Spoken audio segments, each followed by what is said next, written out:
You might remember me. I'm Margaret O'Keefe. I'm the Cataloging and Special Projects Librarian at the Buckles office, and I'm here with Luke. Hi, everyone. And Luke is one of our systems administrators.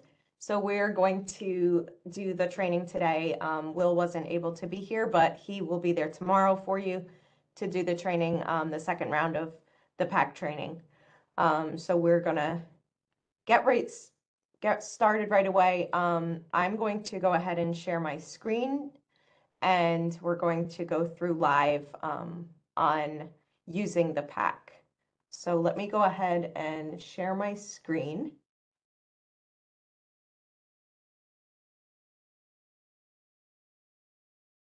And I think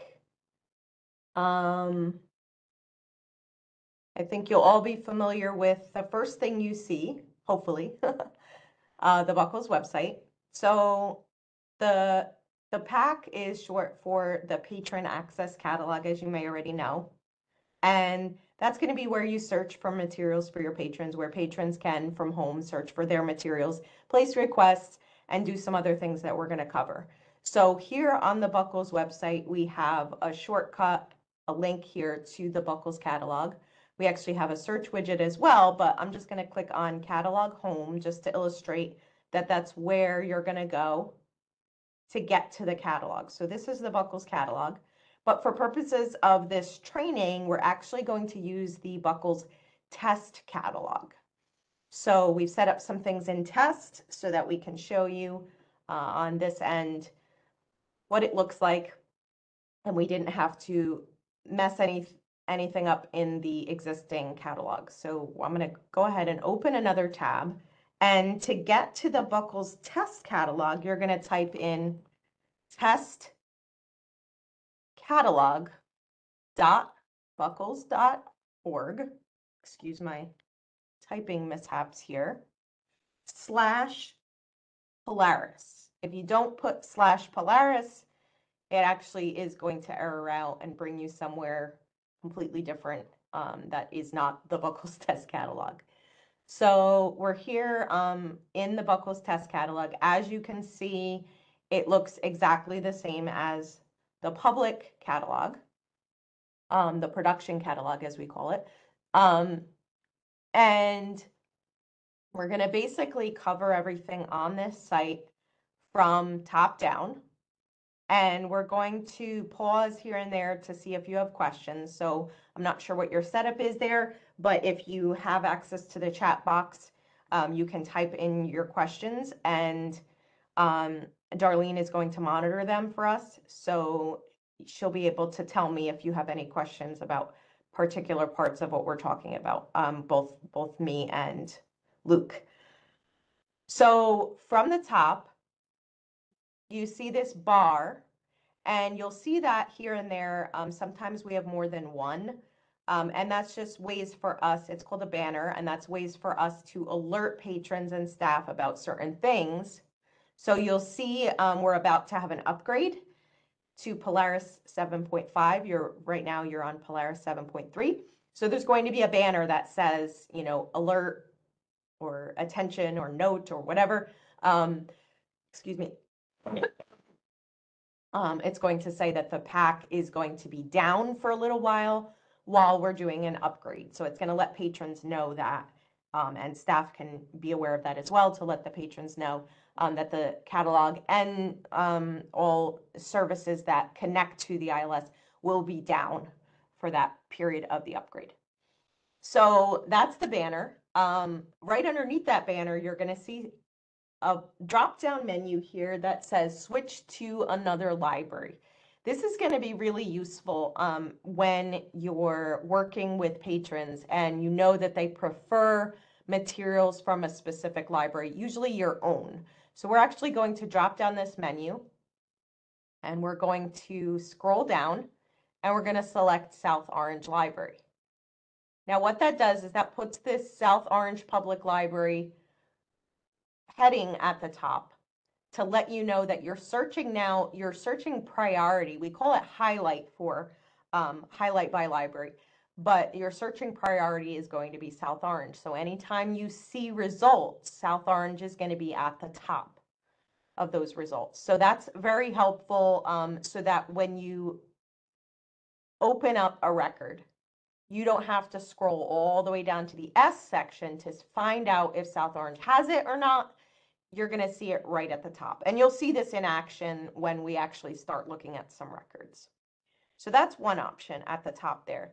You also have language options over here. If you drop down, you can actually switch the PAC to be in Korean, Russian, Spanish, or French. So if you have patrons that speak those other languages more than English maybe, and they want to use the PAC in those languages, all they have to do is click on it, and it's going to change all those buttons. You'll notice that there's some things that don't change, but it does get quite a few things to change so that they can see the PAC in other languages. And you can actually go to, I'm skipping ahead a little bit, but you'll see some of those custom things that we've put in are not translated in those other languages. But here you can see they can log in and they can even apply for a library card in their own language. I'm going to switch back to English though. And then the next thing you'll see on the banner here is large text. So you can click large text and it's going to expand everything and enlarge the text to be quite a bit larger than what it was before, for patrons that may have some vision impairment and need that bigger text. I'm going to go back to regular text though. And on the right, we're not going to cover it now, but you'll see your login button for patrons that want to log into their account. We're going to look at the account a little bit later though. Good, good. How are you? Luke, you're unmuted. Just so you know.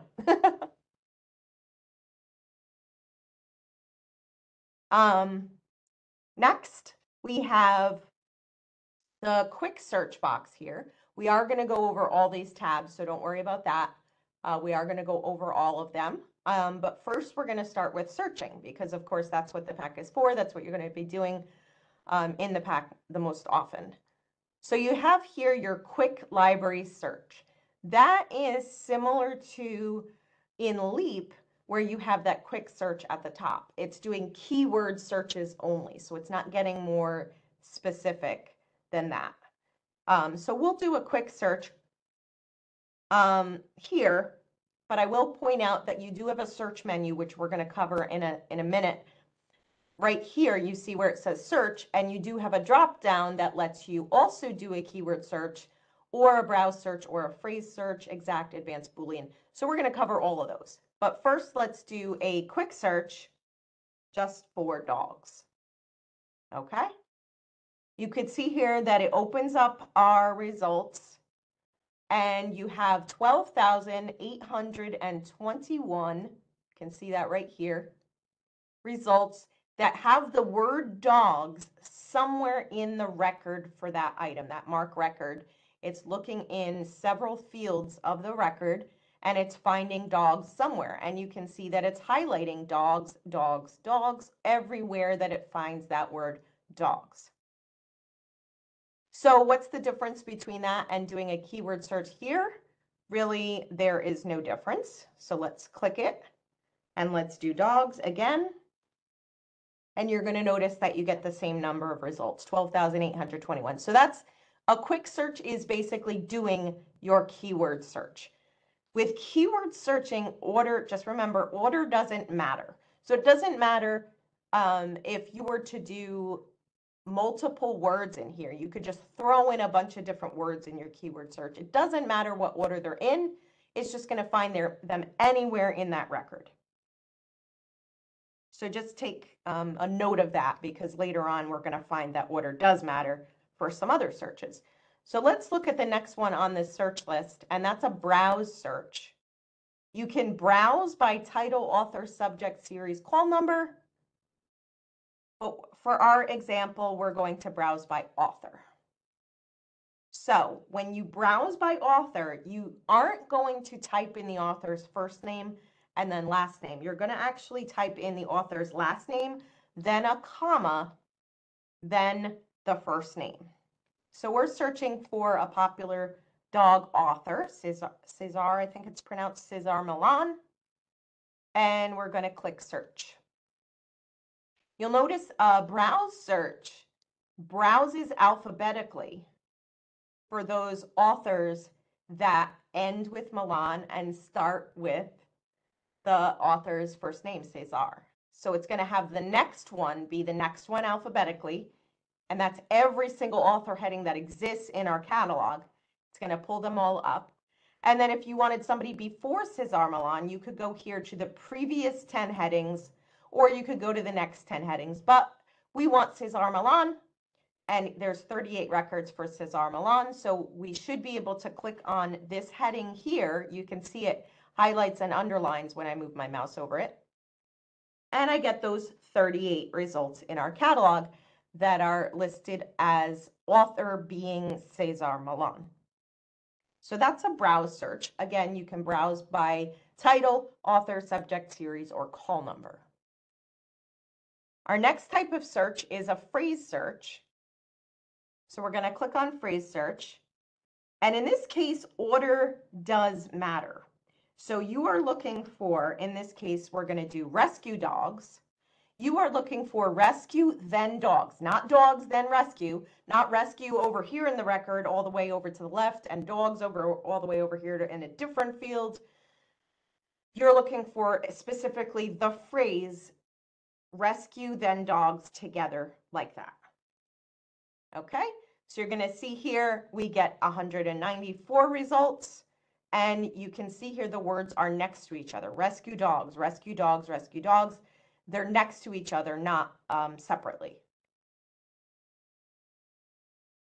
It's still going to highlight, just so you know, it's still going to highlight dogs and rescue separately, but it's only going to pull up results that have at least one instance of rescue dogs, that phrase next to each other in that order. We're also going to try an exact search. So the next one on our list is an exact search. And we're going to search for the title Balto. And what an exact search does, so we're going to switch author to title. And what an exact search does is it says, okay, I want that exact title, nothing before it, nothing after it, nothing whatsoever, just the word Balto. So it can't say Balto, a novel. It can't say Balto, the greatest dog ever. It can't say anything else in that title. So I'm going to click search. And at first you're going to think this search didn't work because this one says Balto, this one says Balto. But here you have an American Tale, Balto, the Land Before Time. Why is that coming up? So just so you know, the results for this title, this exact search, can be in the main title or they can be in the alternate title field. So some of you who are more familiar with the MARC record might know exactly what I'm talking about right away, that the 246 field in a MARC record has what's called an alternate title. And in some cases, when you have multiple titles like this one is a DVD with 3 separate stories, 3 separate titles in it, they'll actually add a 246 field with those individual titles that follow the first one in the list. So they'll have a 246 here for Balto and a 246 for The Land Before Time as alternate titles. So this is coming up as an exact search because it has an alternate title as Balto as well. Same thing with this one, My Little Golden Book About Balto. Somebody decided that since Balto, as you can see on this cover image, since Balto is so prominently featured here in all caps and big letters, that should be an alternate title, just Balto, as well in the 246 field. So that's why you're seeing this one come up as an exact search as well. It's saying, okay, this title could alternately be just Balto. So you're getting 5 results here for an exact search. Now let's go to advanced search. You have an advanced search in the catalog. What happens when you search that, when you click that, is it pulls up a search with many different options for fields. So you can search in several fields of the record at once, and not just keyword in several fields, but you can say, I want this word to specifically appear in this field, one of these fields, and this other word to specifically appear in a different, completely separate field. So you can actually really drill down to get really specific. So we're going to say here in the title, I want the word lessons to appear, but in the author field, I want the author Cesar Millan to appear. And I want in the subject fields, I want the word dogs to appear. So you can really get specific here with what you want to appear in which fields. So I'm going to click go here, and you can add more terms if you need more terms by clicking that add button there, but we'll go and perform our search, and we're getting 2 results: Cesar Millan's Lessons from the PAC, Stories of the Dogs Who Changed My Life, and we're getting it in Spanish as well. Why are we getting it in Spanish? Because that means that in this record, the English title is represented as well. So the subject, of course, would still be dogs. We don't put subject headings in the Buckles catalog. We don't put subject headings in Spanish. We actually leave them in English. Cesar Millan is, of course, still the author's name, so that's there. And then this one must have the title in English as well, otherwise it wouldn't be coming up because we were looking for the word lessons in the title. So it must have the English title, either in an alternate title or maybe in a uniform title, most likely in a uniform title in the 240 field of the record. Next, we have a Boolean search, which you might have already picked up when we sort of were doing that in an advanced search, but let's actually look at the structure of a Boolean search. If you already know how to do a Boolean search, you can specify that you want certain search terms to appear in certain fields and in other fields, or you can say, I want it to appear in this field, or I want this other search term to appear. So you can use and, or you can even use not. So you can say, I want this word to appear, not this other word. So you can get really specific. So what we just did, I'm going to type what we just did here into a Boolean search. So we just did title has the word lessons in it. So that's there. And we asked it to have author to be Cesar Millan. So we'll just put Millan there. And we asked it to have subject be dogs, or have dogs in the subject somewhere. So that would be how that's represented in a Boolean search. If you get acclimated to Boolean searching, you can jump right to Boolean searching instead of using advanced searching. But if you're not familiar with Boolean searching, go ahead and use advanced search, and that's just fine. So let's take a look, and we get the same 2 results we just searched for before in our advanced search. So that is Boolean searching. Now you might have noticed in our initial search, our keyword search, and in some of the other searches, when we did dogs, we have a couple of other options here. So the option I'm going to talk about first is this limit by. You probably saw limit by coming up a few times in our searches. What you have the option to do here in this limit by is when you are highlighted, remember that highlighting, we said that was important. When you are highlighted for a specific library like this, not only do your library's results come to the top of an availability search, availability table, you also get the option to search specifically items in that library or available items in that library. So I can limit this search and say, you know what, show me records that have the word dogs in them somewhere, and show me the ones that South Orange owns. So I'll do that search first, and we'll get 20 results. Why are we only seeing 20 results, you might say, when we know we have way more records than that with dogs in the record somewhere, in the subject, the title, the summary somewhere? That's because South Orange records for the time being, until we get through editing them and merging them with our own records, are shadowed in the catalog. So that means that you're not seeing several records that do exist in Polaris and in Leap when you search them. But in the catalog, we have the ability of suppressing certain records from appearing. And libraries were complaining, since of course South Orange records are separate. They were pulled into our catalog separately.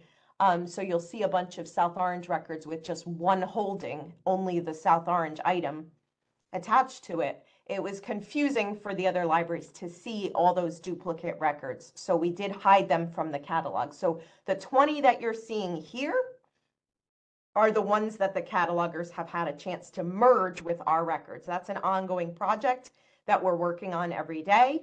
We are merging your records with our existing records. So you'll see that these records were already merged. So you'll see that the South Orange records are combined with our own, and the availability is showing here of what is owned by South Orange. Now, what about this other option, available items, South Orange? We have 20 here, but are they all available? Are any checked out right now? Let's see what we get with available items. So if you restrict this to just available items, you'll notice that a lot of your dog books or Dogman books, and I saw some of those in the results, are all checked out at the moment. So right now, the only two records that have the word dogs in them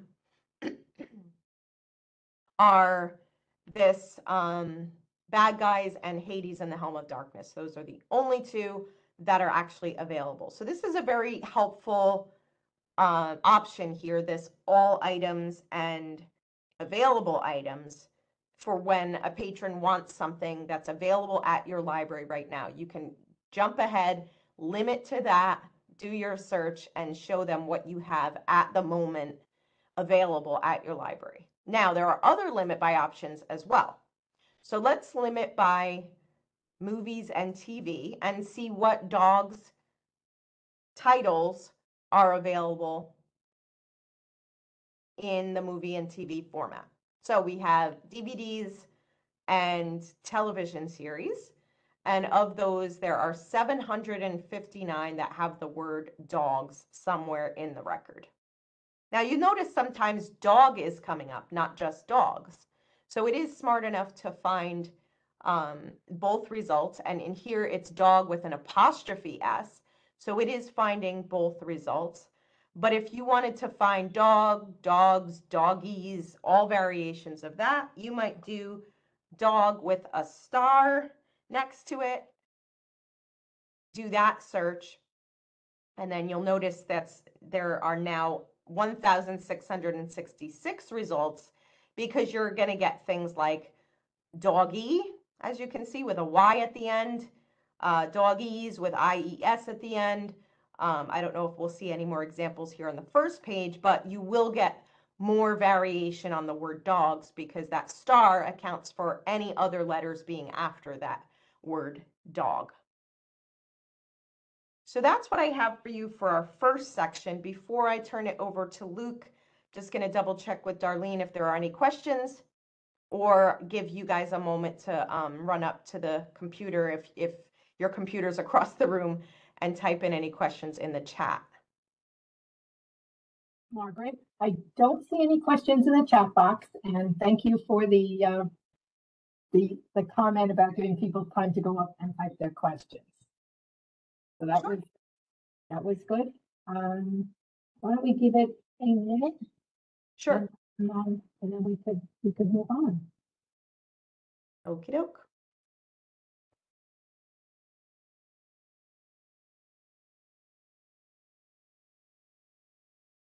Luke, I'll go ahead and pass the ball over to you for presenter rights while we're waiting.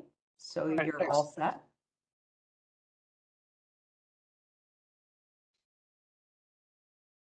I am not seeing any questions in the chat box, so if anybody does have any questions, please keep typing, and we'll get to your questions as soon as we can.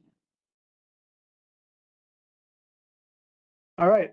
So now that Margaret went over searching, I'm going to go into search results and how to filter down to what exactly you're looking for. So again, we're on the test catalog. You can see here it's in the URL, and we're going to go down and look at South Orange. All right, so using the dogs example, if I type in a search, and I did this on purpose, you can see there's a typo. So one thing the catalog does is if it sees a typo, it will say, did you mean right here, and let you click that result to get there. And if I click more, it will say, did you mean digs, dogs, or DOS? So it's always helpful here. So I'm going to go to more and click dogs. And now we're in dogs. Now, what I'm going to do is I'm going to search by title. So go down to E. And in this example, they were looking for new books about dogs. I can go into more advanced search options, and we can start narrowing this down. So that brings up this screen here, and I want only books, recent books, so 2023, and then if I hold Control, I can select another year. So I'm going to select both 2023 and 2024. Set search options. So you can now see here we went from many titles down to 411. And you can see here it's showing 10 results per page. Luke, it looks like you So- lost your search by. So if you just want to throw in title again, it'll limit the search even more. Thanks.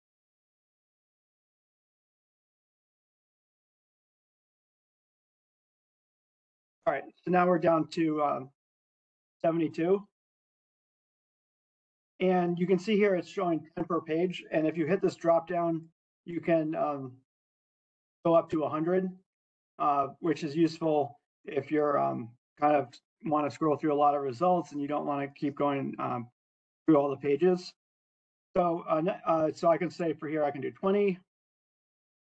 And now it's showing 1 of 20. And then another thing I can do is down at the bottom at the end of the page, it shows the where we are on the navigation. And in the bottom right, it will show these clickable buttons to kind of go forward or backwards. And then the single arrow here would go forward 1. And let me go back to the bottom. And the double would go to the last page. So that's always useful if you're, I'm going to go back to the first. For what I like to do is I always like to show more results per the page, but it's really up to your preference, kind of how you want to look at the search results. Okay, so now that we went through kind of how to navigate through the different pages and the total results, you also have this sort by on the top right, and this is helpful to get it top down to how you want to see your results. So I'm going to sort by the title, and another thing with all these results is you're going to see the graphic showing the image of the book, and this is provided by Syndetics. And if you ever see an incorrect cover, you can just submit a support ticket, and we can reach out to them about that. Another thing with these results is you can click here, and it will show the mark record. So it's with the graphic of the format, we'll have the mark record in it, and you can go through and see. And a lot of times you can, if you want to see why your search results came up, you can kind of go into here and see where it is in the mark record, which is useful.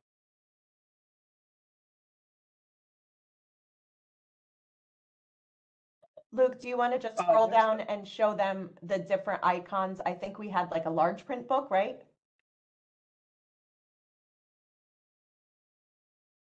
Yeah, so here you can see there's a DVD icon, and there should be a large print.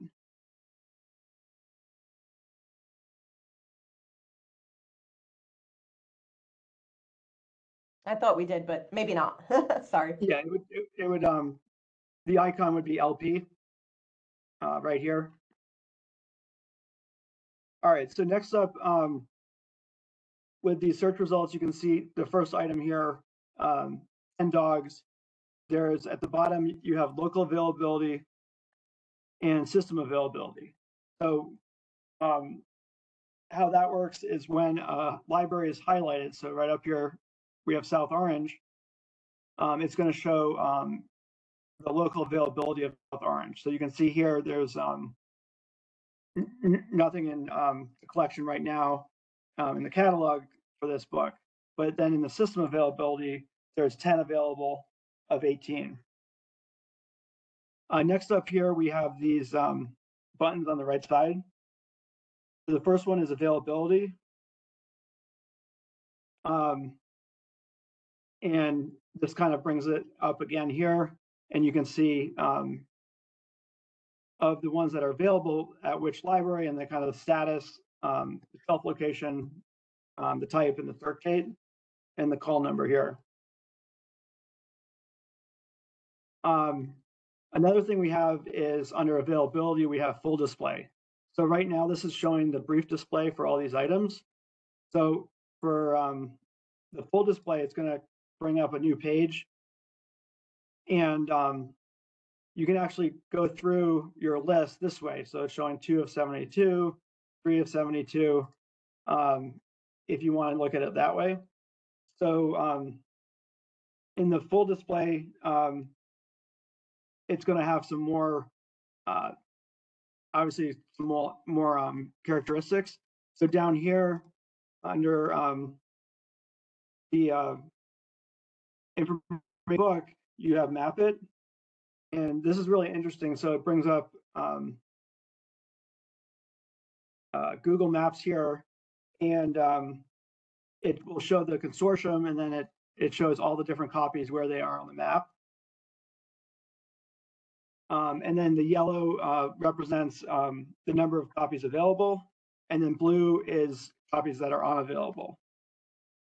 And you can click the pin. So if I click up here by MAWA, it will say there's 1 of 2 available, and then it will give me the directions to see where how to get there.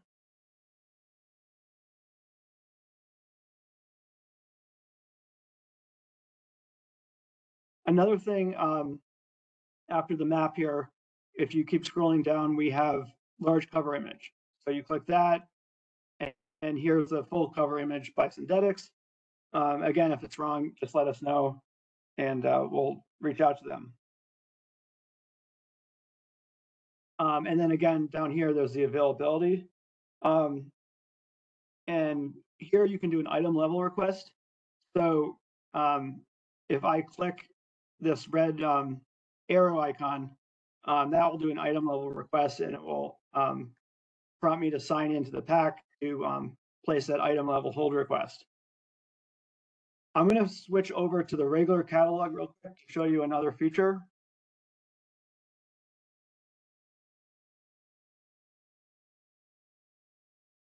So real quick, I'm going to pull up one and go to the full display. And you can see here on the live catalog, we have the cell phone icon. And the reason we don't have this on the test catalog is it involves text messaging.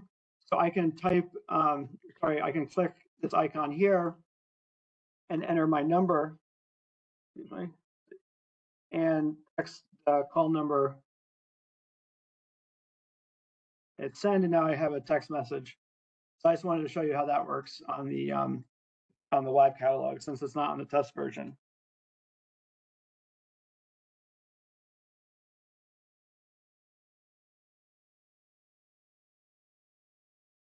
Next up, we have explore summary and professional reviews.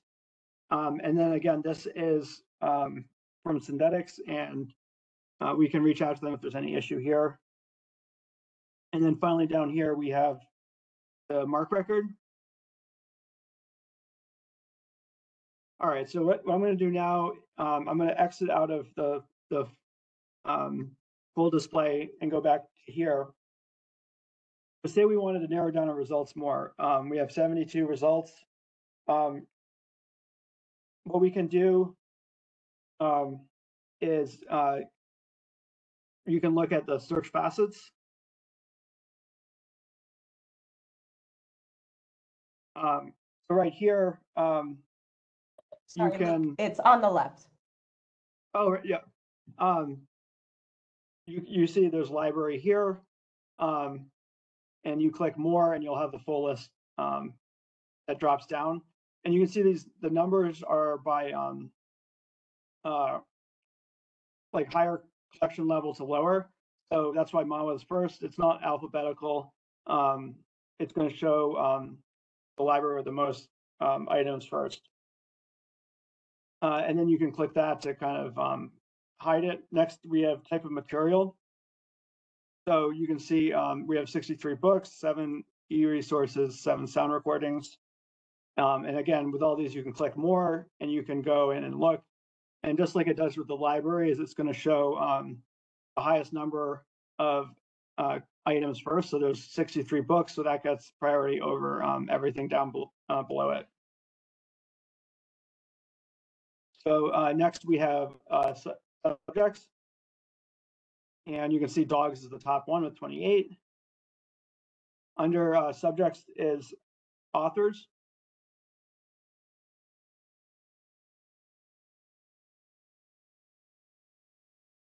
And then next we have series and publication date. So you can see here, it's only showing 2024 and 2023 because that's what we originally had the filter set up for. And then next we have popularity. And finally, we have language. Next up on the left here, we have related searches. And it's split out by subjects, authors, and series. So you can see, click more. It will show the more right here, and then go back.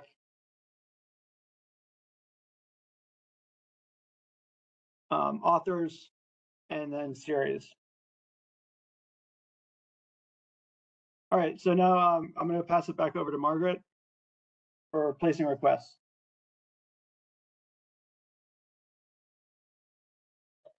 Okay, let me share my screen again and go ahead to our next topic.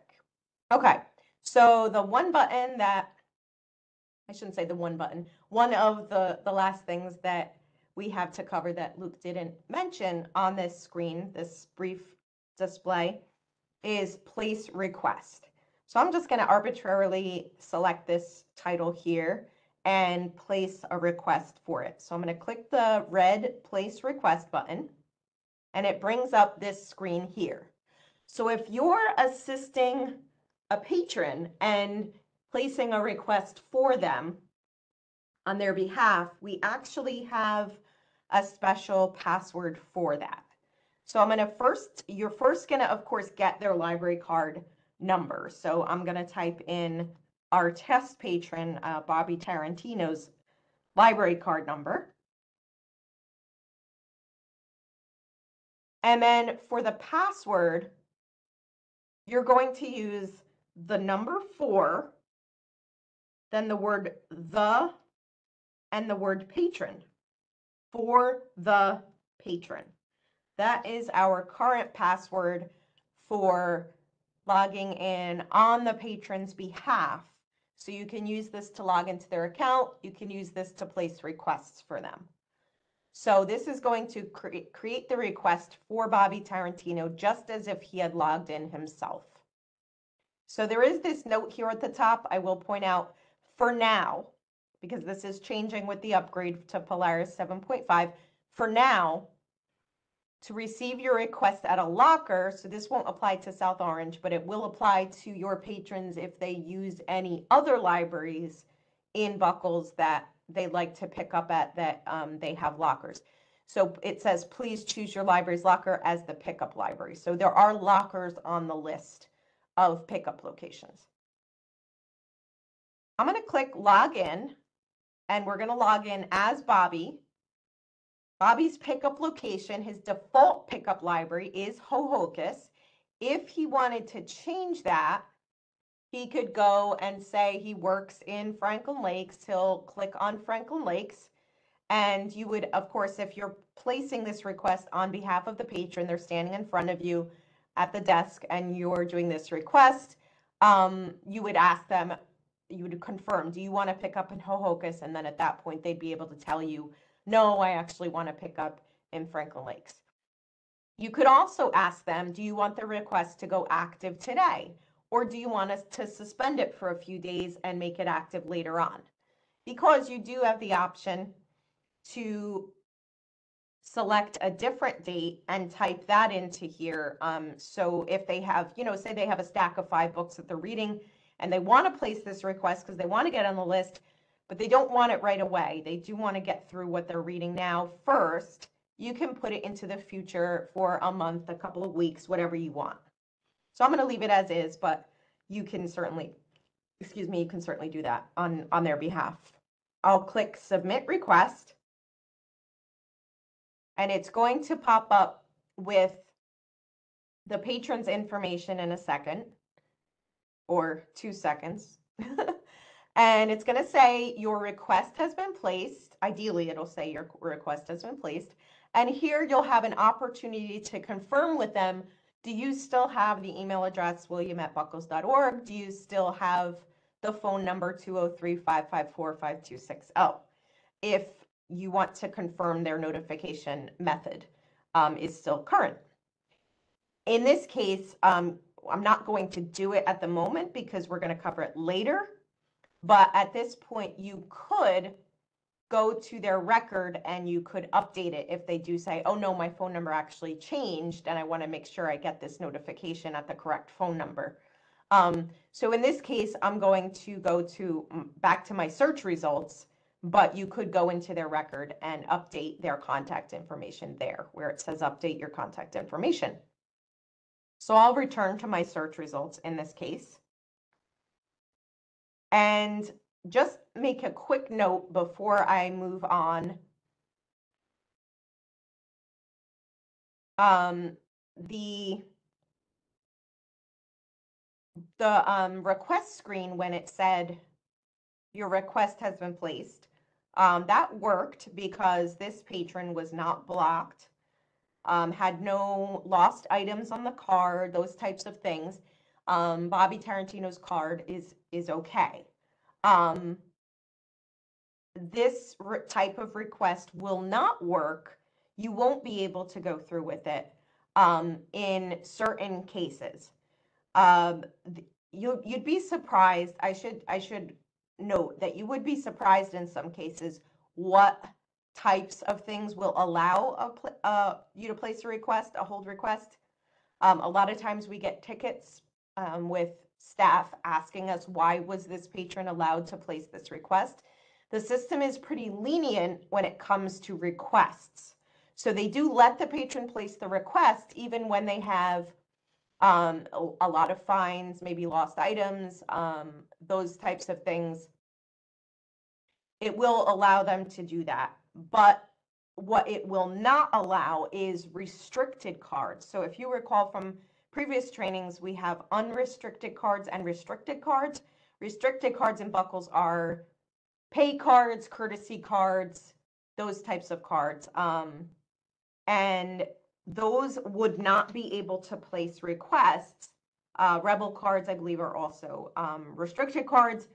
Those cannot place requests in the PAC because they're designed to be only used at the libraries that they're valid in. So a courtesy card would only be used at your library, a pay card at your library, Rebel card at Rebel libraries, and Hudson County cards only at Hudson County libraries.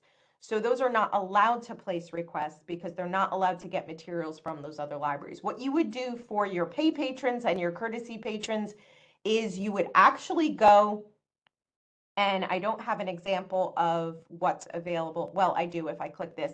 You would go to South Orange items only, all items South Orange, and you would find something that, for example, South Orange owned, and you would go into availability. South Orange is going to be at the top, of course, because we're highlighted for South Orange, and you would place the request on your item only. So in this case, maybe this checked out item. You would go, because the others are in storage and you can't place requests on things that are in storage. So we would click place request in this case just on the one item that they could actually request. You cannot get items from other libraries for courtesy or pay patrons or Rebel and Hudson County patrons. So you would place an item level request, or you would do it in Leap for the patron. I'm not sure if the for the patron override actually overrides the fact that they normally can't place holds in the catalog. It may not, so it may still not work for them to be able to place holds in the catalog. So you might actually have to go into Leap or Polaris and place the request, the item, again, item level request in Leap or Polaris. So that's just going to be the exception. If you have a courtesy or a pay patron coming in, or a Rebel patron saying, I tried to go log into the catalog and place a request and it didn't let me, that's why you have to do it for them. And it has to be an item level request on your item only. So I'm going to pass it back to Luke, but before I do that, I'll just check if there were any questions from Darlene. Sorry, takes me a minute to find the unmute button again. Okay, so we do have a couple questions. Can we place requests for a patron through Leap, or is this the only place we do it?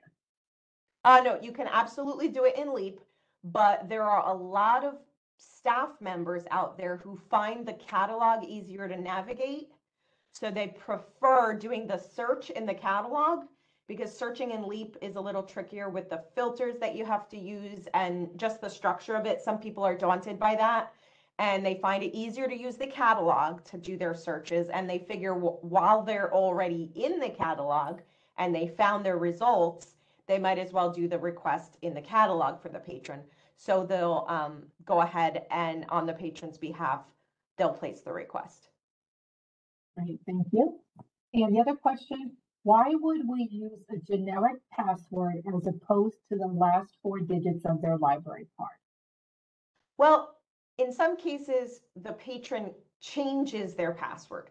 So you could first try the last 4 digits of their library card.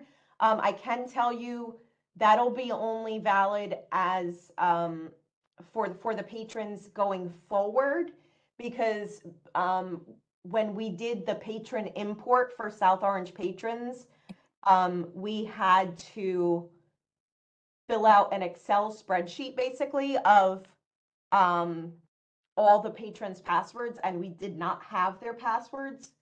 So we did a generic password of 1234 for all the patrons, because that was the only way, since we didn't have help from Innovative, the company that owns Polaris. We didn't have their help doing the import. We had to do it ourselves. We were limited with our options. So we didn't have a way to translate the data from their barcode to in Excel to turn it into a password. So we did admittedly use the easy route, and we just made everyone's password 1234. So everyone's password is 1234 at the moment, but if patrons know that, of course, they can log in and change it to whatever they want it to be. So in some cases, you won't know your patron's password, and you will have to use the for the patron password.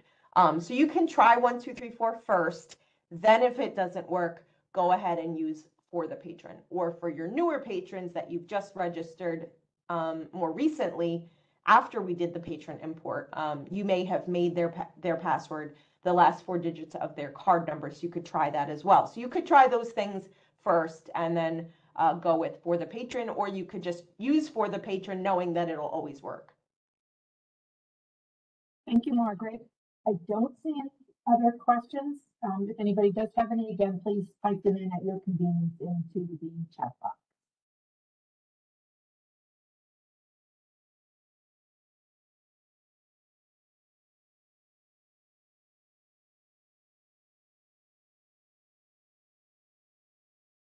All right, so now we're going to go into looking at lists creation and saving searches and taking, things you find and saving them to the account.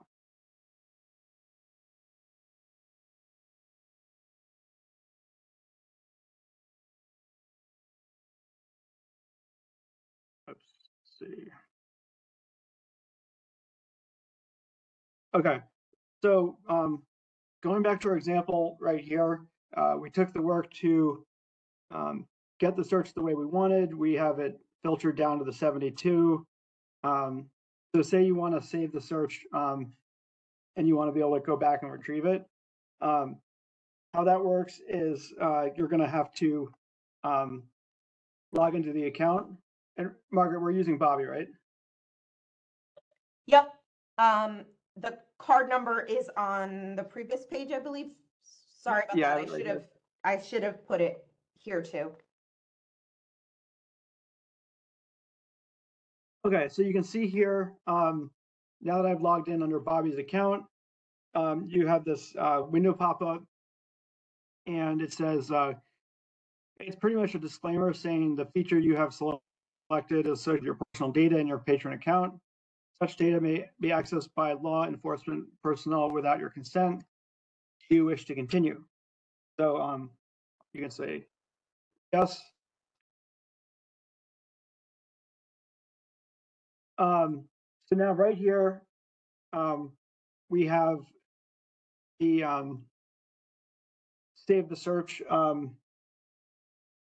window here. So I can save it. I'll say my dog search and then say list about dogs, where we want to email the results to, the email format, search frequency, and number of times to run. So I'm going to hit save search. And then it says my search has been saved and I can return to search. So now you can see here in the bottom, we have my saved search for dog books. So to run a saved search, you hit this play button and it runs a search. Now, another thing we have is say we want to work with a list and kind of add items as we're going. You can see here under the place request button in the brief view, it says add to list. And I can start adding titles to, it will say working list or new list. So I'm going to say working list. And then once I've added it, it will say, it will show a green check. And then it has a remove button if you want to remove something you added by mistake. So I'll keep saying add to list, working list,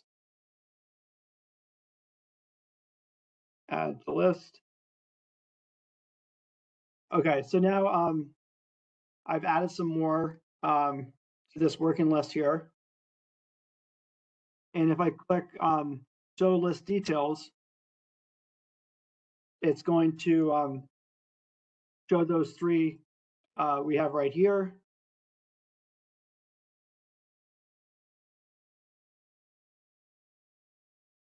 And then I have the option to create a new save title list or delete the list. I'm going to click create new title list, hit OK.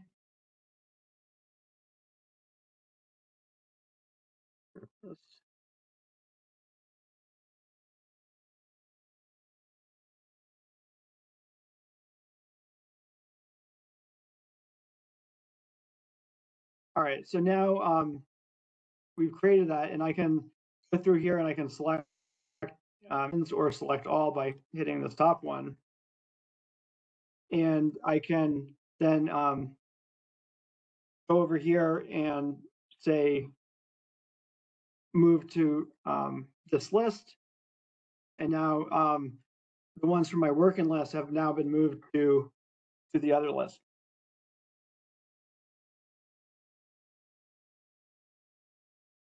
And then I can go here and I can just show my list right here. One thing to point out, saved list will only appear when you're logged in. Another way you can work with lists is you can remove items you don't want. So now this only has the 2 items.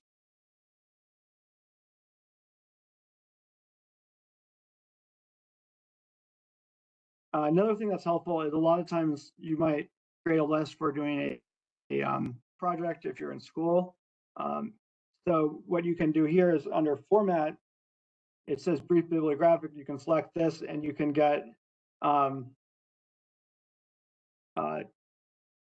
printout. You can print your all your citations in different formats.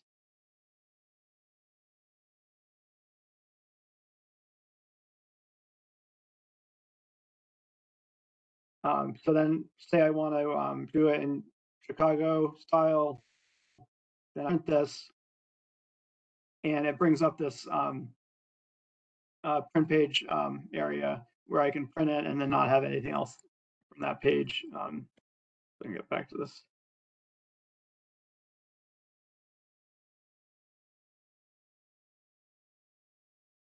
And then the other option besides printing or downloading it is to email it.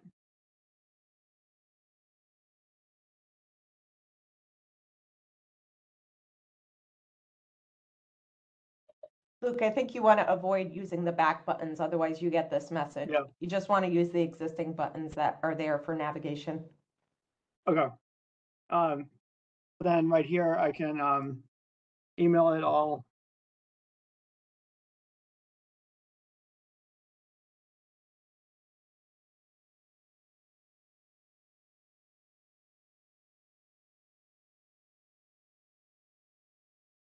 And then, like Margaret said, just go back versus the browser back button.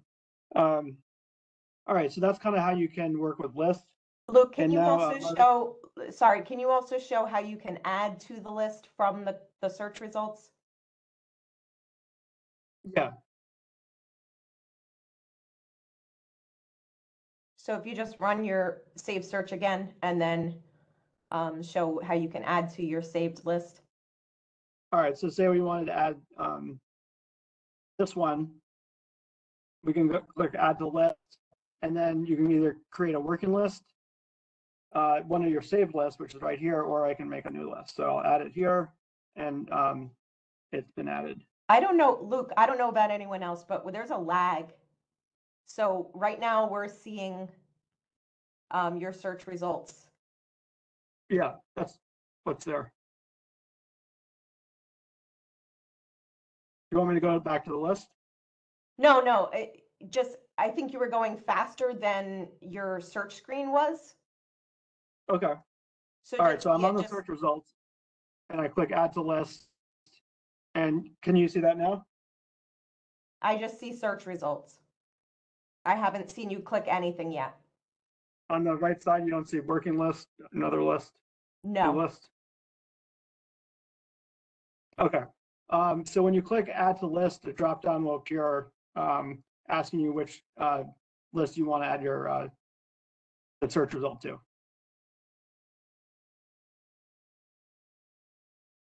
And just to be clear, that's when you're logged in. Okay, now we see it. Now we see it. That's when you're logged in. You'll see your saved list. When you are not logged in, all you'll see is a working list. So if at any point you want to make your working lists are temporary. So if at any point you want to make your working list to be a saved list, you will have to log in. Yeah. And then you can just show deleting lists if there's no lag. Let's, yeah, can you click another list and see if it adds to the list?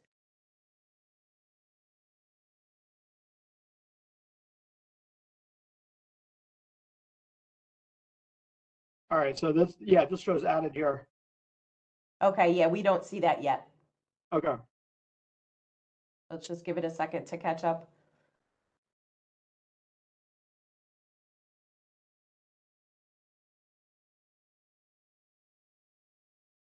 Okay, now it says added. Yeah. And then if you go back to the list, you could show the last part. On the left, I think it is. Yeah. So say I want to delete a list. I can go in here and right up at the top, delete list. And then it will say, do you want to delete this list from your account? And you can either cancel or say, okay. And now it's deleted. We don't see that yet, so let me just wait for your screen to catch up before we switch back. Okay, so delete list. I already deleted it, so. Okay, I'm wondering if it'll show that on our screen or not. All I see is working list, create new save title list, and delete list. Yeah, so I deleted the list and it brought me to this page. Okay, yeah, we didn't see the delete steps in between. Okay, so you just click delete list and then it will say term you want to delete it, and then when I said yes, it brings you here. Okay. All right, let's see if there are any questions before we move on to the next section. Margaret, I don't see any questions in the chat box. So to borrow your phrase, we'll give everyone a minute or two if they need to make a dash to the computer to type their question in the chat box. Okay, sounds good.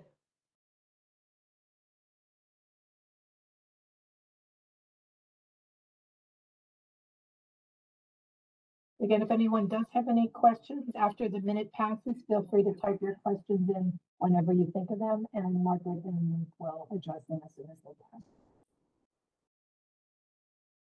can. Okay, I'll still go back to questions if any pop up, but I'll go ahead and share my screen again.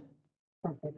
And now we're going to look at the library account, how you can help patrons navigate the library account when they log in. On the top right here, you see that login button that we talked about earlier. So I'm going to click log in. And I'm going to use our good friend Bobby Tarantino as our example again. So we've got 29198005065465445. And I'm going to use that for the patron. Obviously, if a patron's logging in themselves, they're not going to need to do that. They're going to use their password. I will point out here, it does say, please enter your library card number or username. They are able to create a username, and there's a button for it right here that after they type their library card number in, they can just jump to and create their username for that card number. I have a username. I find it very helpful. Not everyone has their library card number memorized or wants to have to dig it up every time, so you can use a username there and it'll work just fine when you're logging in. There's also a forgot your password button here. The forgot your password will email you a reset link to the email you have on file, and you'll be able to reset it from there. So I'm going to click login. And the first thing you're going to see is usually wherever there's activity on the card. So right now there's items out, so it's showing you items out. Maybe it will open to requests if you have nothing other than requests. If you have, no items out and no requests, but you have fines and fees, maybe it'll open to fines and fees. So it won't always open to the same thing every time. If you have no activity on the card at all, it's going to open to this My Record. So that's where we're going to start. My Record is the top thing you see here. The name, the end, the last 4 digits of the library card number, if there's a username, where they're registered, their patron code, their date of registration, expiration date, and last activity date, all that shows here. So as you can see, the last activity date is today because we had activity in the PAC already today. We placed a request. Next, you have messages. We don't use messages. You can skip over this part. We don't find it useful. They only appear when they're logged in here. They don't get an email notification that there is a message, so it's not very useful. Next, you have contact information and preferences. I'll open that up, and you'll notice that the address is grayed out. Patrons are not able to change their address themselves when logged into the PAC. They do have to contact the library or go into the library to do that. But contact information is not grayed out. So they are able to update their email address, their phone number, or down here, their preference for receiving notices. They are able to change from email address to text messaging. Mailing address is an option, but we don't actually use that option when we're registering patrons ourselves. So hopefully nobody's out there choosing it themselves, because we don't actually mail those types of notifications anyway. The only thing that gets mailed is overdue notices, and patrons don't need to, and that's of course if they don't have an email address on file, and patrons don't need to specify that they want that. That happens automatically. This is their when they have an item on hold. We don't mail that type of notification out. So hopefully no one's selecting that. We have the phone number for text messaging. They can change that to be a different phone number here. They can change their carrier themselves here. They can change the way email notices are sent. They can ask to get emailed e-receipts when they check items out or pay a fine. They can select maintain reading history here, and this one is pretty important. This one, they have to log in and do themselves. We are not allowed to log in for them using that for the patron password and check it off for them. They have to be the one holding the mouse and clicking this button themselves when they're logged in, because we are not allowed to do that for them as per policy. They also have the preferred pickup location, and you'll notice that this doesn't say Ho-Hocus, but when we placed a request for Bobby before, it did go to Ho-Hocus. Why is that? Well, when this is not selected, it defaults to whatever their home library is. So at the top here, he's registered at Ho-Hocus, so it defaults to Ho-Hocus. So every once in a while, you will get a patron saying, I don't know why, but my pickup location, every time I log in and place a request, is defaulting to some other library. When that happens, you know to log into their account from here. For now, that's the only place you can fix this, by the way, is to log into their account, drop this down, and change it from, let's say he had Fairlawn selected by accident. When you look at this and you notice it's wrong, you can drop it down and go to the top and click select a branch. Now, the reason I say to do that instead of saying select Ho-Hocus, which is his registered library, is because in the future, if he ever moves from Ho-Hocus, if you leave this blank and keep it at select a branch, it will automatically change to his new registered library. So this is helpful to leave this blank so it can allow for future changes. If you didn't do that and he moved somewhere else and you had Ho-Hocus selected, it would still have Ho-Hocus as his pickup location, even though he lived somewhere else now. So always change this to just be select a branch, and it'll automatically pick his registered library as the pickup location. So if you make any changes here, you would click submit change request, and that would take care of that change that you made and save it. We also have change logon here. I'm going to click on that, and let's just minimize contact information and preferences there. Change logon is where you can change your username or add a username by checking this box, typing in the username, and there's a few notes here on what you can do. Spaces are not allowed. You can't use special characters next to each other, that kind of thing. They must begin with a letter, and then they can have letters, numbers, and special characters. Those specific special characters that are listed here, only those. You can also change the patron's password. Now you can do this in Leap, and I would just do this in Leap for them, but the patron themselves can go and change their password. And this is why I mentioned you might need that for the patron password, because they can easily go in and click on change password, type in their old password, and give themselves a new password without letting you know it. So you may run into instances where you actually don't know the patron's password anymore because they've changed it, and that's fine. So you would click save after making any of those changes, and that would be updated in their account. Let's go to the next section here, and that's items out. And there are 2 items out on this patrons on Bobby's card. One of them, as you can see, the date due is highlighted in red, and it is overdue. And it does tell you here on the left, there's 1 item overdue and $3 owed on your account. So it does let you know that on the left-hand side as well. But here it shows you with that red text that it's overdue. And then we have this other title that's due today. So I'm going to go ahead and renew the title that's due today and extend it for a little bit more time. I do have 1 renewal left. You can see here in the renewals left column, I have 2 renewals left for this overdue item, and I have 1 renewal left for this other item that's due today. You can see what call number they have, what library they're from, the format, and then you can see more information. If you click item details here, it does pop up with some more information about that checkout. It's got the barcode, the call number, where it was loaned, what library owns it, the date of checkout, and all that information there. So it does say that there are 2 renewals permitted here, but in this column here, it shows you how many are left.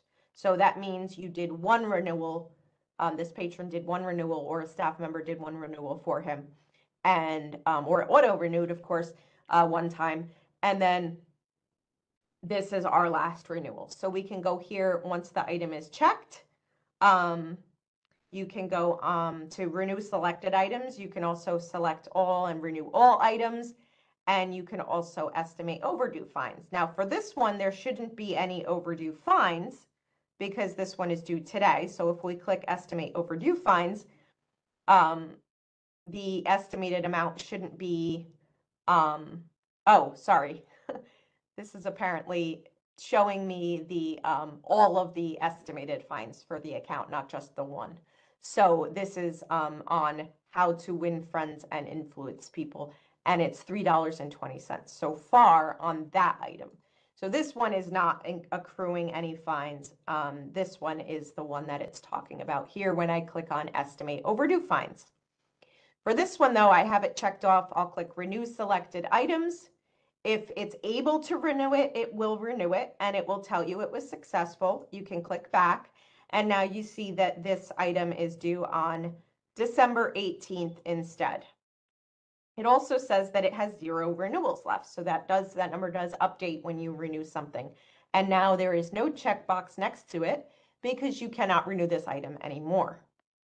This one here has a checkbox next to it, but I am not going to renew it because I am leaving it for tomorrow's training so I can show them how the overdue feature works. But again, this one I can click more details.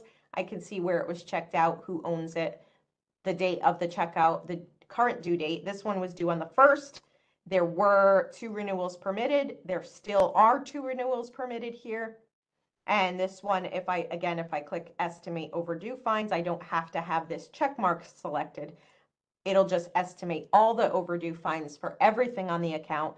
And it looks like there's $3.20 owed so far if this were returned today. If I choose another date and I'm going to return it on the 30th, then I'm going to incur $4.80. So you can use that date feature to estimate what it's going to be in the future even.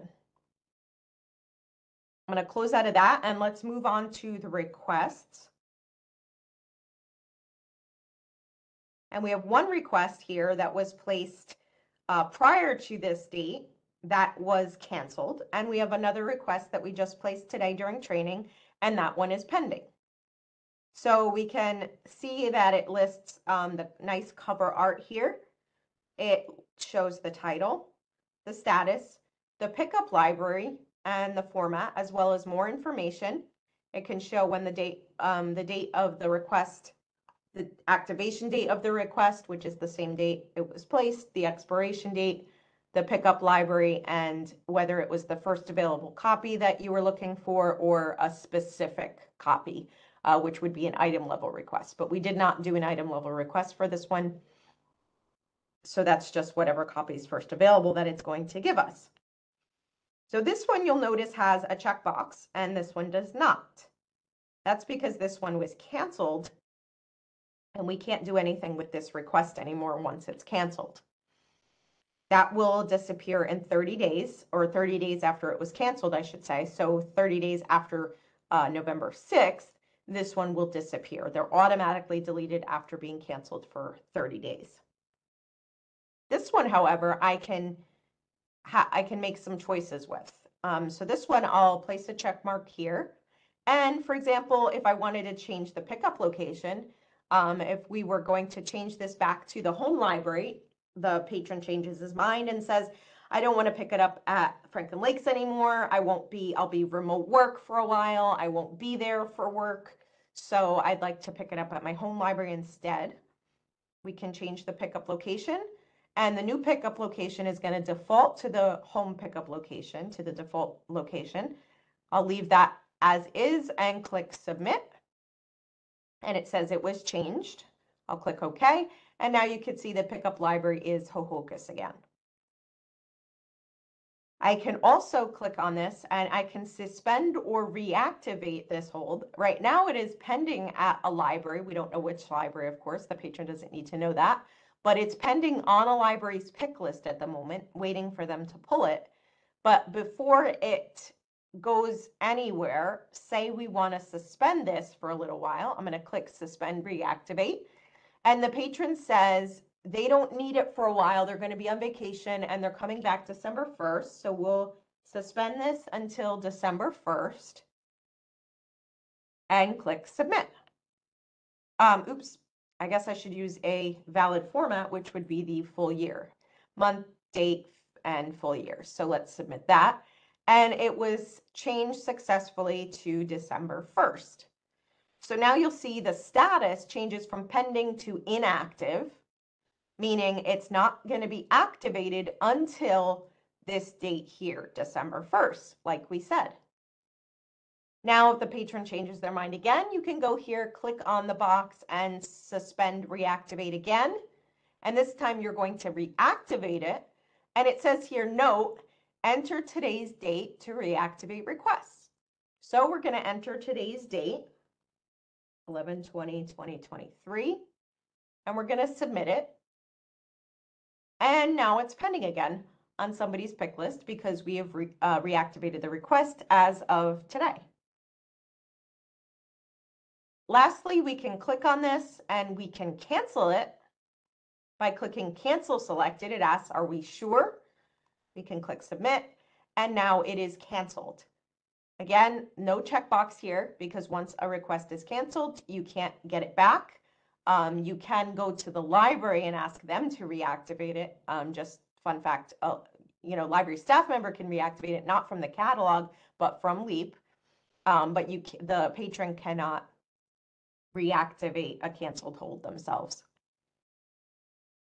Now let's move to fines and fees. The next one on our list on the left. So fines and fees, looks like there are $3 in fines on the patron's card. It says the amount, the balance. If there were a title, it would say a title here if it was for a book or an item, a library materials.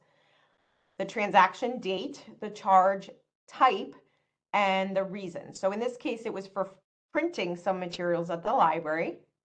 I'll click on this more information and I'll see that on the 3rd, $3 was added for printing. There's not much more information that I could gather here, but if it were for a library material, it would be a little more clear. There would be a little bit more information. It would say, it was checked out on this date, it was overdue on this date, due back, and then actually returned. And here's why the fine was incurred between the return date and the due date, for example. So I can, here I have another button to estimate overdue fines. If you notice that there is that option there, that's probably because you have overdues. So you'll click this and it'll remind you there's that $3.20 if you were to return this title today. Otherwise, if you returned it later, you can estimate it and it'll tell you how much that would be if you returned that later, if the patron returned that later. We'll close that. And you can see here, there's a Pay Fines Now button. You can click it, but you do have to select a fine to actually click that. And that's because you might want to pay only, if you have multiple fines here, you might only want to pay for one of them. You might not want to pay for the lost item if you have a lost item listed. If you're still looking for it, for example, you only want to pay the actual fines on the card. Who knows what the case may be, but you have to select which fine you want to pay before clicking Pay Fines. Now, this allows them to pay with a credit card. So you can click Pay Fines Now. And again, this would be the patron doing this. This would not be you doing this for the patron. This is self-serve. The patron does this on their own. And you would note this message here that's for the patron. It does remind them that there are no refunds when doing it via credit card. There is a 50-cent processing fee, and that the payment will show up as Bergen County Cooperative. And that's just our old address, Hackensack, New Jersey. That should probably be updated somehow. So the patron does have to agree on this screen and click Accept before moving to the next screen. And it does remind them again, okay, you're paying $3, but there's a 50-cent processing fee, so you need to agree to that before continuing. And then it alerts them that they're going to be redirected to another site. I'll click Continue, and it will redirect them to the Smart Pay system, which is what we use for credit card payments. And again, the patron would be filling out this information. You will never handle the patron's credit card when they are paying online. This would be the patron doing this themselves, and they would enter this information and click Finish and submit it. Now I will hit the back button in this case just to get us back to the patron's account. So that's how you're going to pay for, I should say, the patron. Again, the patron is going to pay for their fines and fees using a credit card. Next, we have Claims and Lost. The Claimed and Lost section has one item here, Rich Dad, Poor Dad. It says it was due on December 1st, so it hasn't even reached the due date yet, but the patron claimed that they already returned it. So it says claimed returned here. Now there is another option here, another possibility here, that the patron can have something that was claimed that they never had it. So there is a claim returned and a claim never had. So they could say, I never checked this out. You must have grabbed my card number by accident or looked up my account and you got the wrong person. And they can claim that they never had it. In this case, they're claiming that they returned it, that they did have it, but they returned it. The claim was made on November 3rd. This is a format of book. And if there was a note that would appear here, you are able to, when you make a claim, you are able to put a note in. I'll click more information on this just to see what we're working with here. It looks like it was assigned to Ridgefield Public Library, so that it's a Ridgefield item. And this was loaned out at the Buckles office and Test Branch on the 3rd, and it was due on the 1st, and they claimed they returned it the same day they checked it out. So we'll close that. If they were to return this, if they were to actually find it and say, I was totally mistaken, I did actually have this out still and I didn't return it, I thought I did, but I actually didn't, you could click Estimated Overdue Fines, and again, it's going to only show what actually is charged on this account, and that's how to win friends and influence people, that overdue one.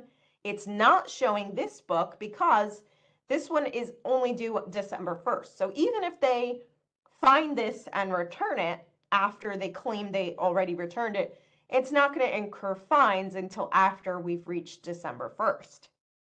So this item is not actually going to estimate any overdue fines. However, if I go here and I select December 7th, then this is going to change to $5, and this this amount for this overdue item is not going to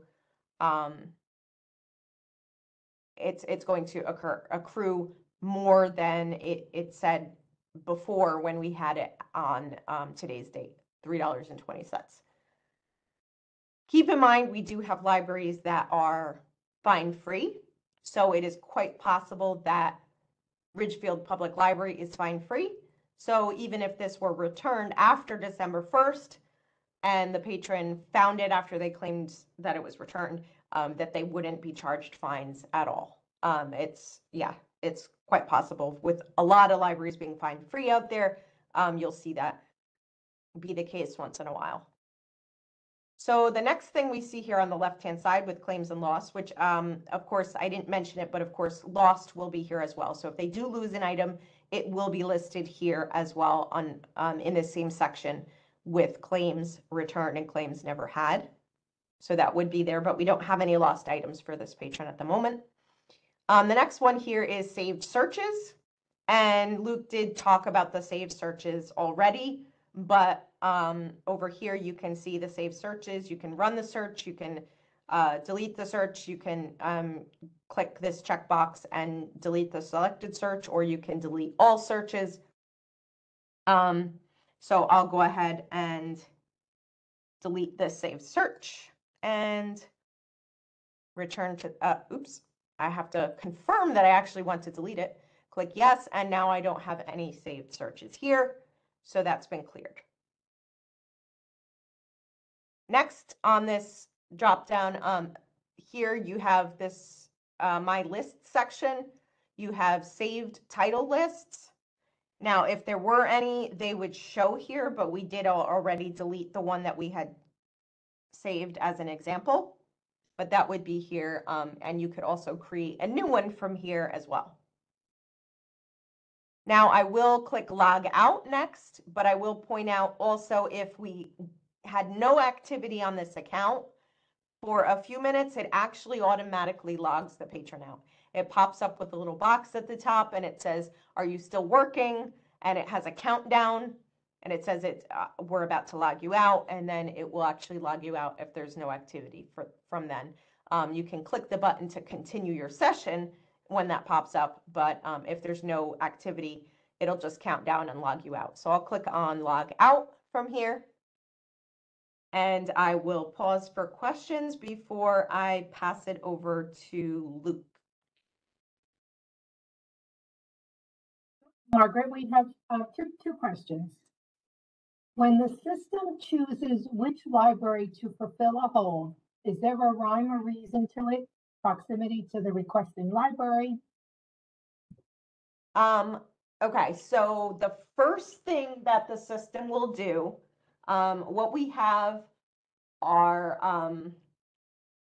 I believe they're called routing sequences, and we have like, I think that's what they're called, and then we have two of them. So the first thing it'll do is it'll look at the first routing sequence, and the libraries on that sequence are the ones on your route. So we just had delivery training and we talked about routes and stops. So what we have is the system is optimized to fill requests from libraries within your route first, because that way your patrons can get, in some cases, same-day delivery. If a library that's before you on the route fills the request and then sends it to you. So that's the first thing we have set up. We have that optimization within your route. So you will have all the stops that are before you, and then the libraries that are after you as well. So after that, we have a secondary sequence that goes through every other library, so all the libraries. And that one is actually, it's listed in alphabetical order, but we have a setting that randomizes it. So we're not aware of the algorithm that Innovative uses, but we just know that our setting we've selected in the system is to randomize that second one. So the second sequence has all the libraries, but it'll just be random which ones it'll pick from there. Oh. The other question pertains to paying fines with a credit card. I know you touched upon this. What do you do if a patron comes in with their credit card, wants to pay the fine at the service desk? Only a few libraries have that enabled. So Hoboken, I think, is one of them where they actually have a credit card machine connected. I'm sure we worked with them to set it up. I shouldn't say I'm sure. I'm not sure, but I would imagine that we worked with them to set that system up. But I'm actually not sure. So I couldn't answer whether or not it's connected to the ILS or whether they have to, now that I'm actually talking through it, I suspect that they actually have to go into the ILS and pay the fine and select credit card because I think it's not connected to the ILS.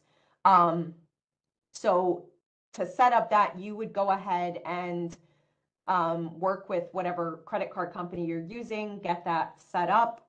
If you already have a credit card machine and you accept those types of payments, then you would just go into the ILS, I believe, and we can look into this more after training and confirm with you. But I believe what Hoboken does is they go into the ILS, they select the fine or fines, whatever they're paying for, and they'll select pay, and then there's a credit card. I believe there's a credit card option there. You would select, instead of cash or check, you would select credit card.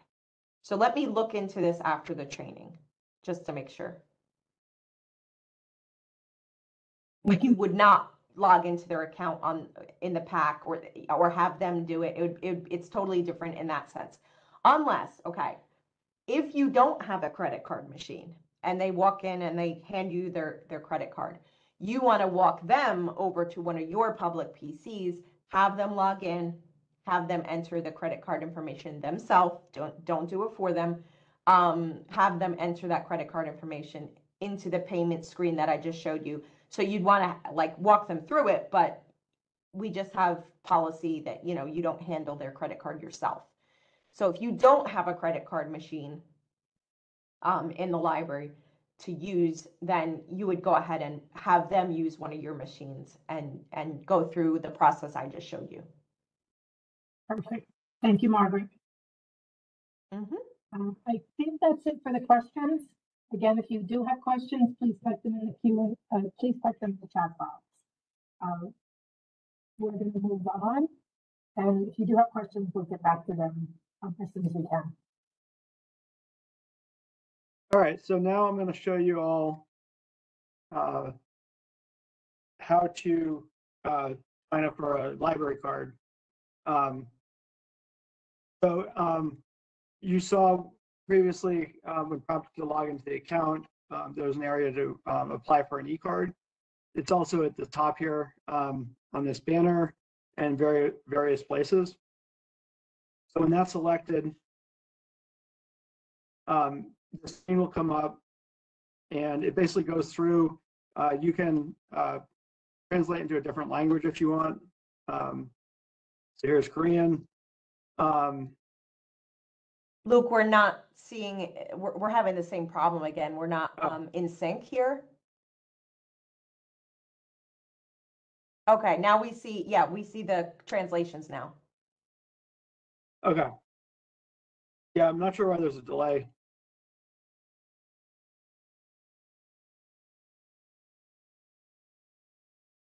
Okay, so down here, when you click apply for an e-card, and can you all see the screen now where it says a library and zip code? No. All right, let me know when it comes up.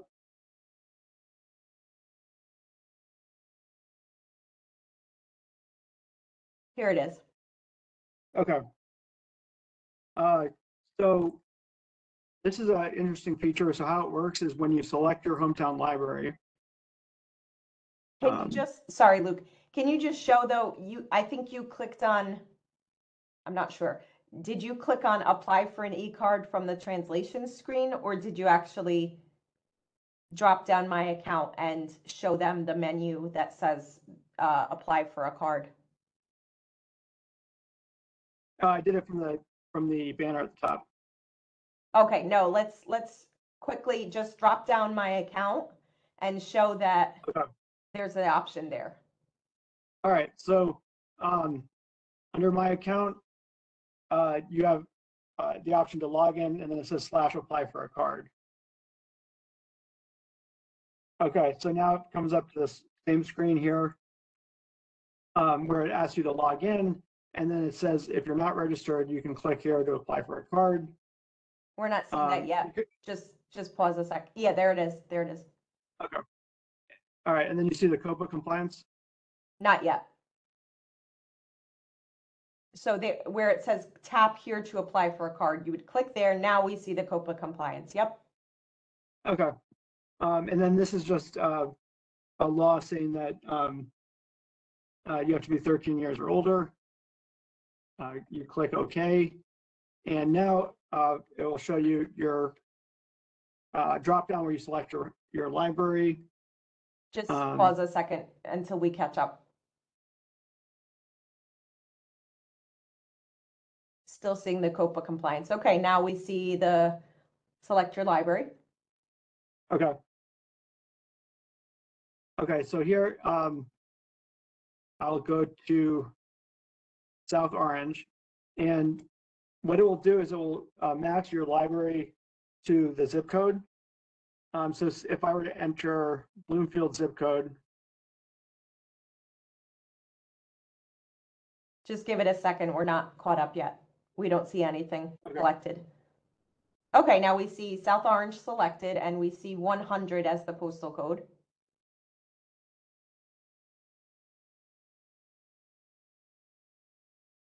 All right, I'll just give it a second to. No, we're good. You can enter the postal code now, and then just pause once the warning message comes up. Okay.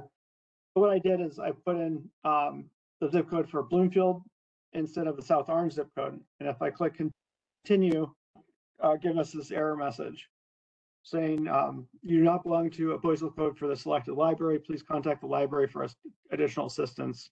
Give us a select second. the proper Yeah, we're library. gonna see that in a second. Just give us a minute. There it is. You do not belong to, okay, great. Okay, and then I'll say okay, and I'll now go in. And Margaret, do you want me to do the full sign up?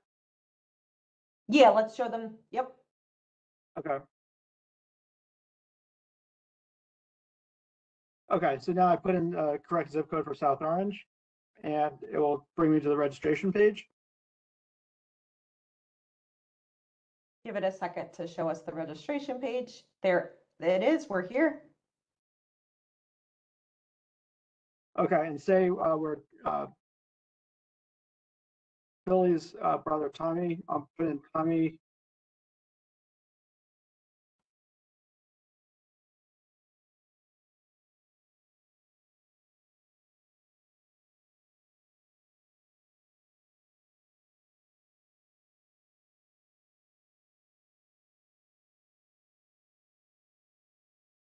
And just see how the red star is next to all the ones that are required. Yeah. He's filling the required ones out.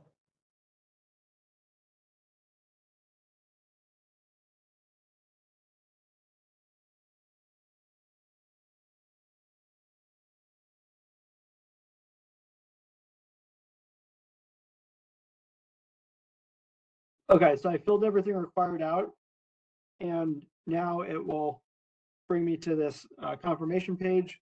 Thank you for applying for a library card. Please check your email with your temporary card number. So this is kind of what we showed in the circulation training. When a patron registers online, the card will show up in the database as PAC reg, and they'll be valid for 1 month and then expire. So the goal of this is to let someone sign up online, and then they need to go to the library within the month to go and convert the temporary card to a full privileged library card.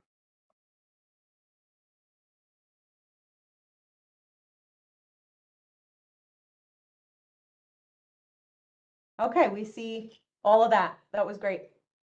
Okay. All right, so now we're going to look into how to access Buckle's library member information. So now that we're through the My Account section, you can see the next one on the right is library info. And if I click that, the first option is hours, holidays, and more. Did you want to do this, or I have it marked for me, but Oh, I thought we had changed it. Yeah, if you want to go do it, because you don't have the delay, so that's probably better. yeah, okay, great. Let me steal the presenter rights from you and share my screen. Okay. All right, so as Luke said, next to my account, which you have options for going to my record items out requests, all the things we just covered in the my account section, you have library info. So the first thing on the list is hours, holidays, and more. And I just want to point out that if you have a library selected here, which we do, South Orange, when you click this, it's going to direct you to South Orange Library's information. Just give it a second and you should see that information come up. We do have a page for every library. Joseph has created these.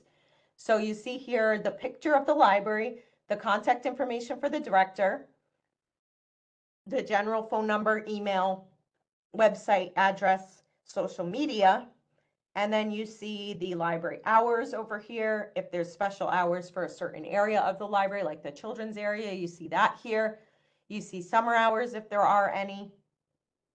You see holiday closings coming up. So that is just based on, there's a survey Joseph has sent out for everyone to fill out their holiday closings. So once that is completed, we'll be able to see all the rest of the holidays in 2024 as well. So that's South Orange's information. I'm going to hit the back button in this case just to go back to the catalog.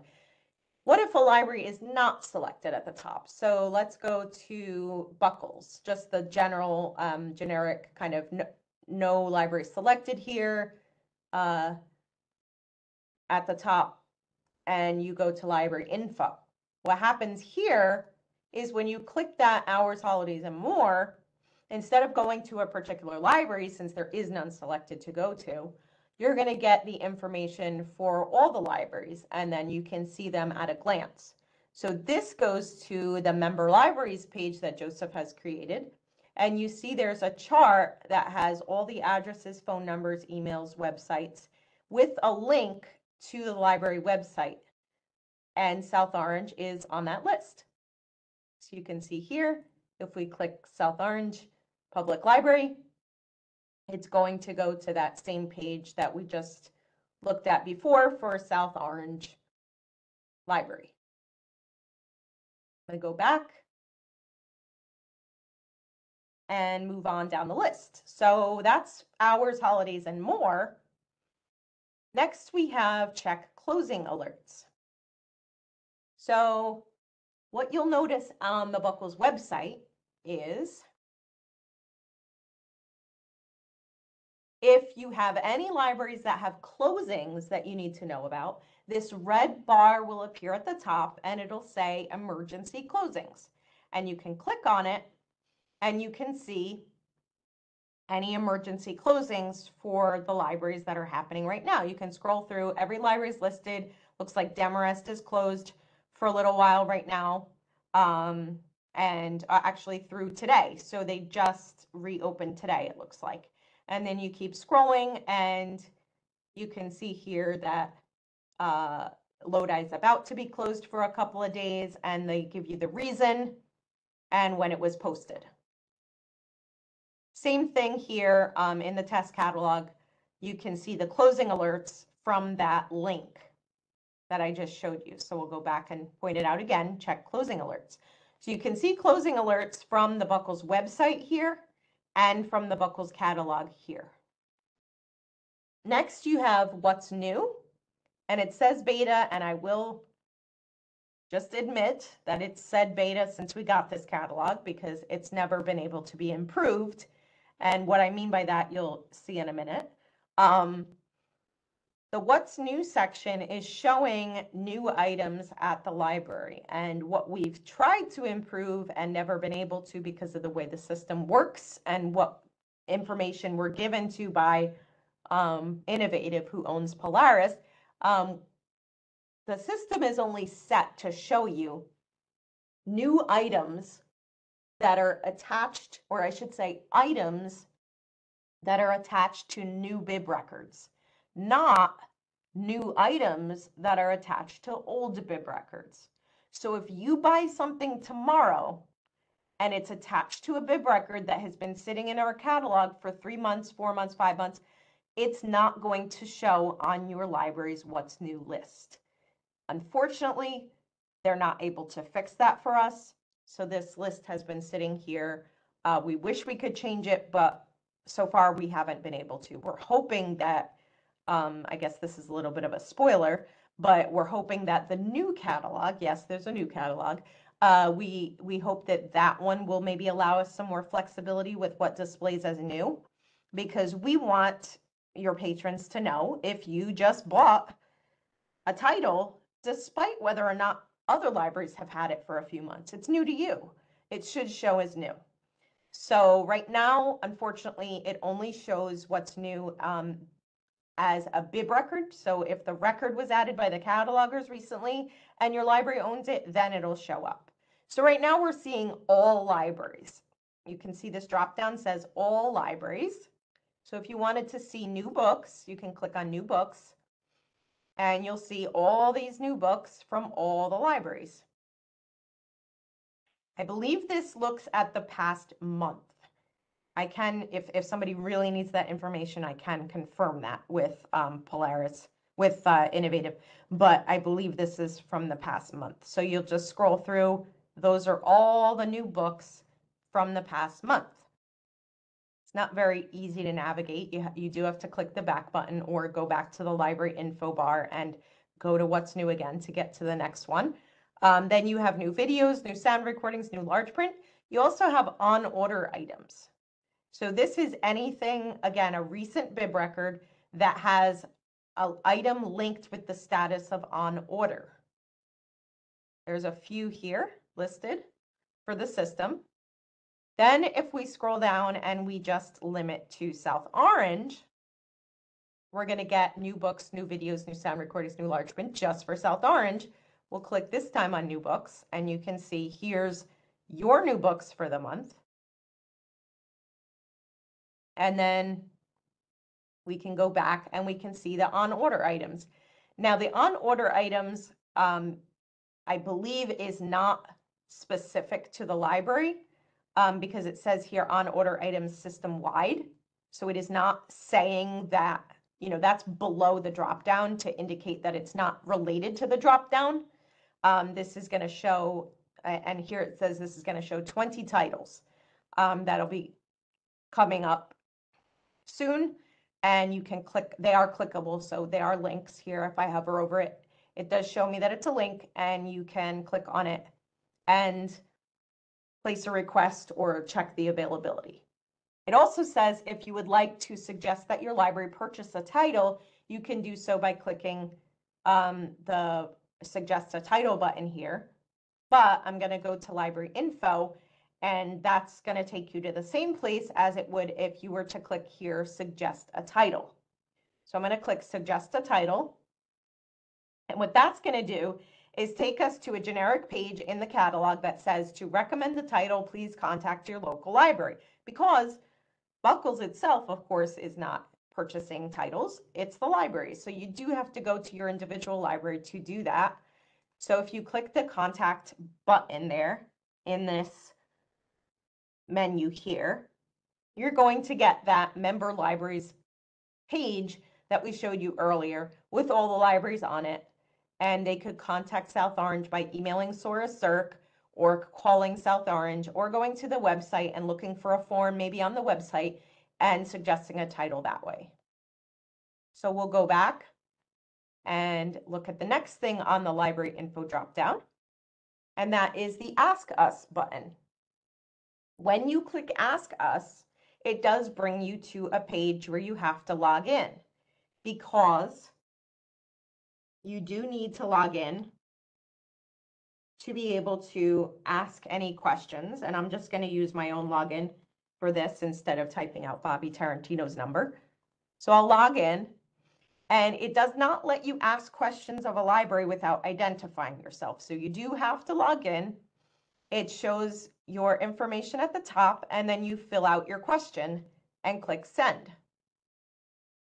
What that does is it takes it to a generic inbox that we have set up here. Because of the way the system's set up, it doesn't allow us to choose a separate inbox for each library for some reason. Again, not optimal, and we're hoping in the new catalog that'll be different.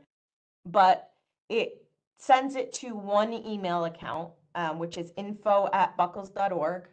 And it does filter. I have set up Google filters in place in the Gmail account so that anytime it says it's from a specific library, it's going to go to that specific library. So it is filtering out, and it's sending it to the CIRC account of each library. So all of these for your library are going to go to SORA CIRC at buckles.org, and you'll be able to answer them from there. The next one here on the list is policies. And this is just some information about Buckles. What is Buckles? Is it easy to get a library card? How do I borrow? What can I borrow?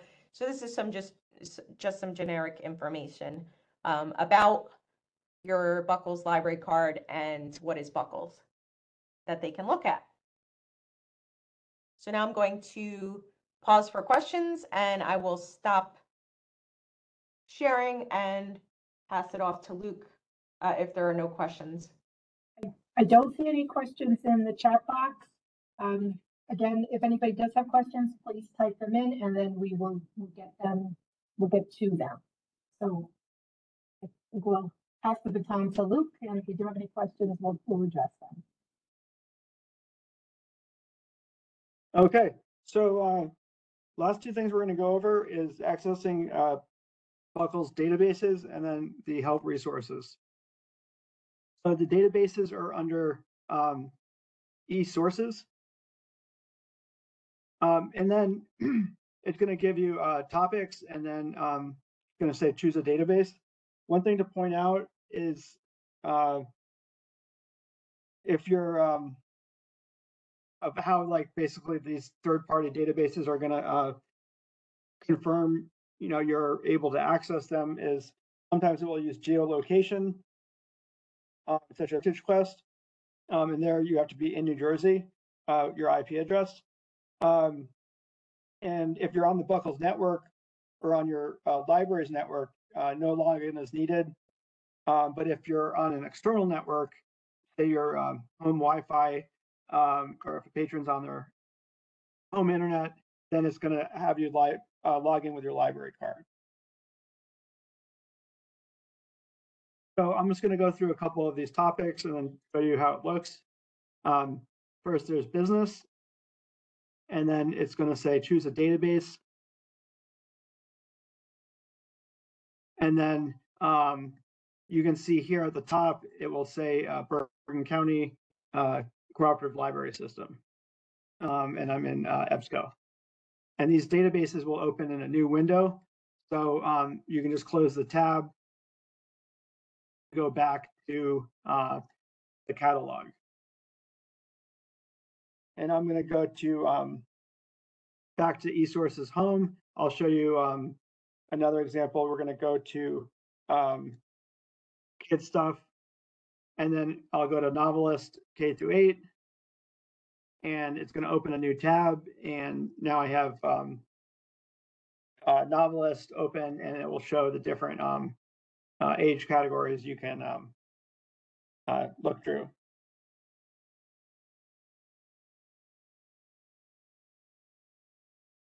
So that's about it for the databases. Just the points to remember is that you'll need to be logged in through your library card for it to work if you're not on the network. Just show them the last 8D eSource databases.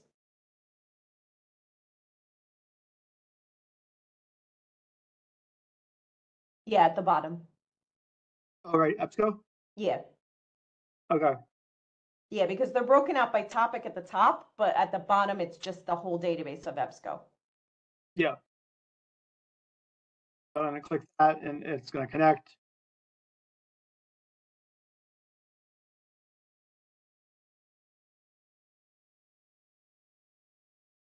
Yeah, so here you could select, once you're in EBSCO, you could select a specific database and jump right into it, or you could check off a few of them and search them, or you could check off all of them and search them.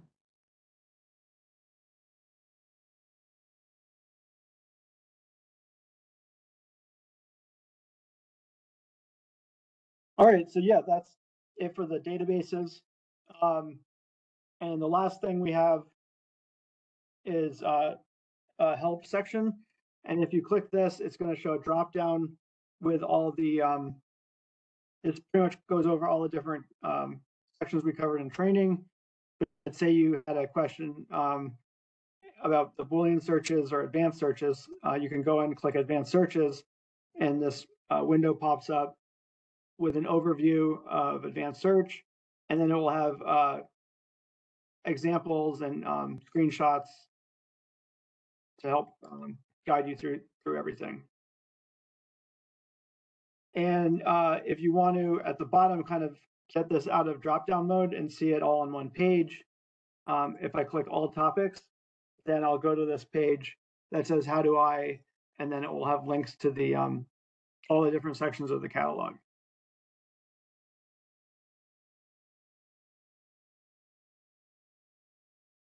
So that's it for we're just at 3 o'clock. So should we see if there's any questions, Margaret? Yeah, I don't see any here. I can tell you, Luke, whatever you did, this last section was right in sync with you. Okay. If anybody has any final questions, please type them in the chat box. And while we're giving it a minute or two, I'll just wrap up. I would like to thank Margaret and Luke for a great class. They certainly packed in a lot of information. I want to thank everyone here for attending and taking time out of your day to attend. We will be sending a follow-up email with an evaluation on today's training. If you could please just give us your feedback on this topic as well as future topics that you would like to see. We'll also share the recording with you. And I am not seeing any questions. Thank you for your kind words, Jill. I don't see anything else. If anybody does have any questions, please reach out to Margaret or Luke, and we will do our best to assist. So, thanks, everybody. Have a great day. Margaret and Luke, is there anything else you wanted to add? Nope, just reach out to us with questions for sure. Absolutely. Okay, thanks, everyone. Have a good afternoon. Thank you. Thanks, everyone.